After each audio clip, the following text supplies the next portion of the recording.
As a control engineer, you are required to design a cruise speed control for a supersonic aircraft. The dynamic model of this supersonic aircraft is unknown. The only information available about the aircraft is its open-loop response to a step input signal.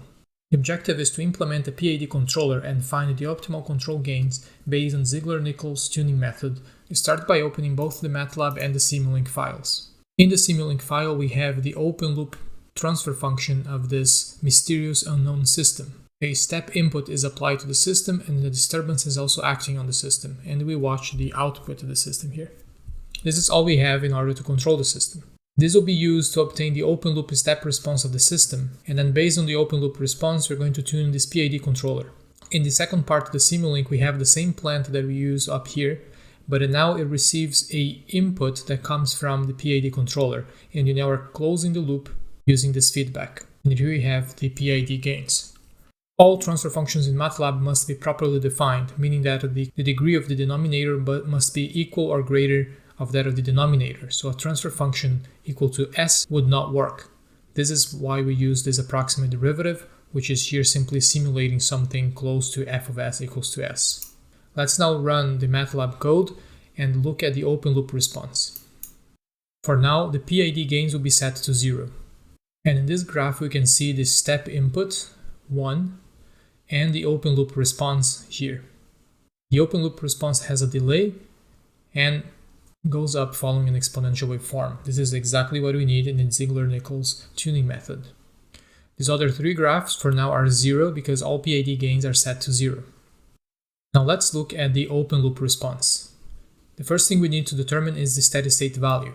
We can zoom in and you see that the system settles at approximately 0.875. Using the tuning chart, this corresponds to the value of A.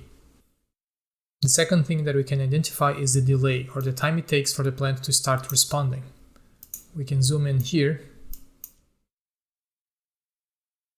and you see that that is about 0.04 seconds. This would be the value delta t. In order to calculate this slope, we now need to calculate tau, or the time this response takes to go from 0 to something closer to the steady state value. This is up to interpretation, but a good solution would be to trace out a vertical line here, find a point where that vertical line intersects the steady state line, which should be around this point, and then find the time between this point and the time where the plant started to respond. Zooming in this part, we can see that this line would go up around here and intersect the 0.87 line around this point. This would be 0.02 and this is 0.05. Based on this information, we can now tune the PID gains. We can now refer to the chart to find Kp, Kd, and Ki. The values we found are delta t 0.04, tau equals to 0.16, A 0.87. With that, we can calculate the slope as A over tau.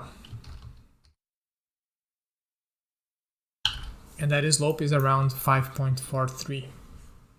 The chart takes the slope and the delta t to find the PID gains. We can calculate them manually and replace them here, or use the expressions from the table in Matlab directly. And now we have to specify r, the slope, and the delta t. And with these values, Kp, Kd, and Ki can be calculated using the chart. Now we can run the code one more time. And now let's look at the solution. This is the open loop response again, and this is the closed loop response using the tuned PID gains. We see that the settling time is very small and the overshoot is relatively small as well.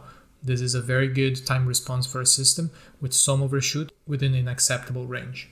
Now let's add a disturbance to the system. The disturbance would act somewhere in the plant, and the disturbance is unmodeled.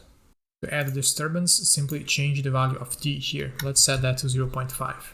The disturbance will be applied at 1 second, and run the code again. Let's first look at the open loop response. We see that when the disturbance is applied, there is a significant change in the system output.